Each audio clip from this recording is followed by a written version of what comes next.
What's up, it's Cinema Shogun here, and the more I look into this Kiely Rodni case, the harder it is for me to believe that there was actually 200 or 300 people at this party.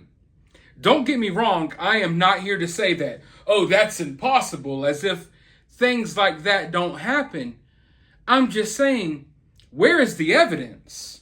Now, this is just speculation, but hear me out here.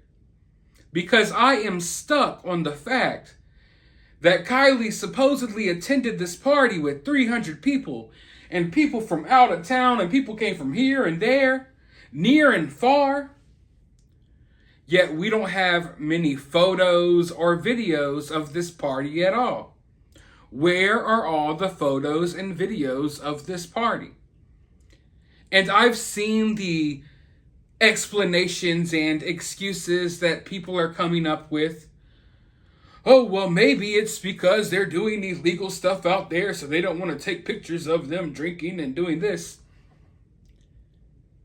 You don't have to take a photo of you popping something or smoking something or drinking something to take a photo at a party.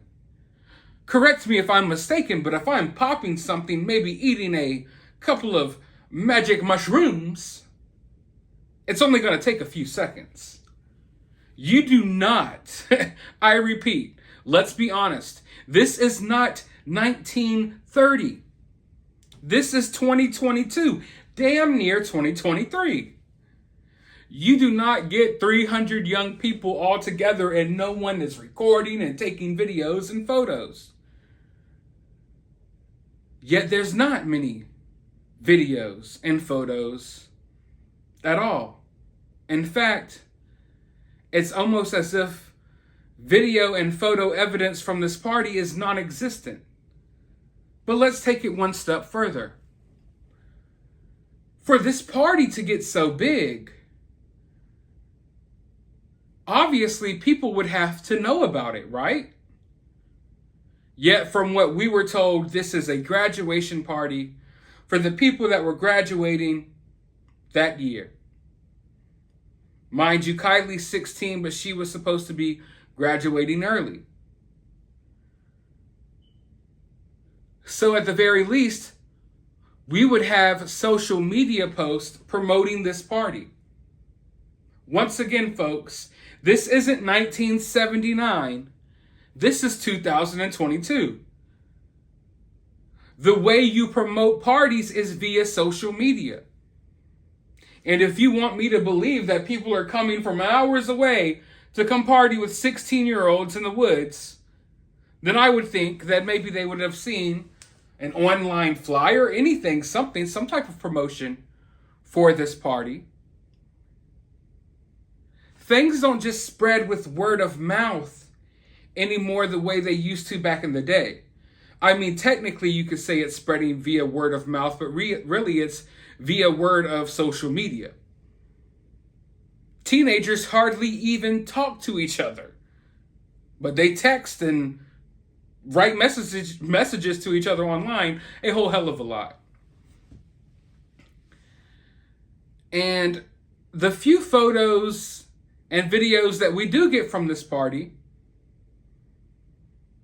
it doesn't look like there's as many people here as we are being told. I know that teenagers exaggerate. We've all been there. Oh man, this party was so wild and big, and you exaggerate the details a little bit. Add that to the fact that you're probably intoxicated, inebriated in some form or fashion. And then, you exaggerate even a tad bit more. But is this normal teenage exaggerations? Or is this someone trying to overinflate the numbers that were at this party to make it feel as if, oh, we're dealing with a bigger pool of suspects here? To add more pressure onto the people worried about this case. To make it feel like you're up against bigger odds than what you really are up against. This was the main photo that was floating around from this party. This doesn't look like some big, crazy, insane party in the woods with hundreds of people there and you're just walking shoulder to shoulder. You can't even move. This looks like 24 teenagers in the woods drinking, maybe, and chilling. This does not look like the parties that we're being told are happening here.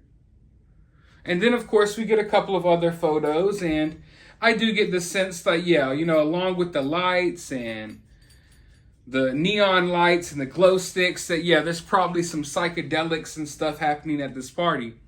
But even when you look in the background, you can tell, oh yeah, there's people here. But it just doesn't feel as big as what they say. Also, let's think about this aspect. 300 people in the middle of the woods. That's going to take a lot of cars to get those people there, right? Where are all these people parking? From the photos and the videos and the way this party was described, it's as if all of these cars are just parking, in the woods at this campground. If Kiely was as intoxicated as we are being told, not only would Kiely have to just maneuver around so many trees to get her car out of this area, but she would also have to maneuver around, I could only assume, 100 other vehicles. 300 teenagers in the woods, let's say 2 or 3 teenagers a car, you got at least 100 vehicles out there. That's pretty congested. That would make it harder to leave. Now, I'm not going to sit here and pretend as if I know exactly where her car was and where that car was. But the way things are being described is as if all of these cars are kind of in the woods, not a parking lot, but in the wooded area. And that might not be a big deal when you're dealing with a half a dozen cars. But when you're dealing with hundreds possibly, because this party is so freaking big, right? Then that would lead you to believe, like, damn, if Kiely was this intoxicated, how did she not crash into another car, a tree, or anything before making it to the road? And that's just another reason why I believe that Kiely did not run off the road. I do not believe Kiely's car is underwater. I believe that something happened to Kiely at that party or at an after party or something along those lines.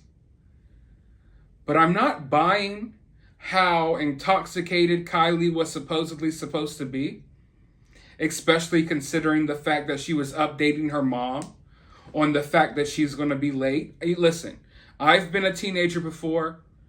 I've been inebriated and intoxicated before. I'm usually not intoxicated off my ass texting people like, hey, I'm going to be a little late. Or I'm going to come, and I'm going to do this. I would show up at the house late and I would get in trouble. But I'm not just, she just seemed to be really coherent when it comes to keeping in touch with her mother and letting her know when she's about to leave the party and things like that. So I'm not buying how intoxicated Kiely was supposedly supposed to be.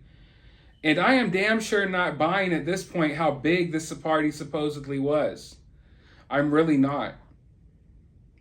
Now, in order for everyone to just know to gather at this area without social media, basically promoting it and things like that, then that would lead you to believe it's a more intimate type of event. And everything we knew about the event was that it was supposed to be a more intimate event. Yet all of these mysterious older people and random people started showing up here. And these kids act as if that's a surprise to them. That this is something unfounded. This never happens.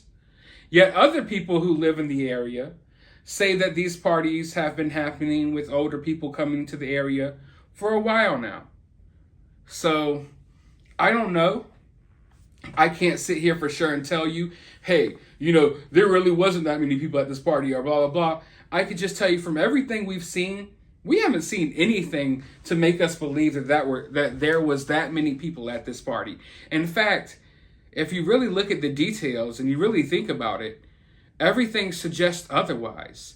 Everything suggests to me that there wasn't as many people at this party at all, and that this party was maybe a little more intimate than they want us to believe. But then again, that's just speculation. But I want to hear from you all. Do you think this party was huge? This huge, crazy rave with all of these people from out of town? Or do you think that maybe it's in someone's best interest to make it appear as if it was that way? Let me know down in the comments below. But while you're down there, hit that thumbs up button, hit that subscribe button, ring that notification bell, and I'll talk to you all in the next video.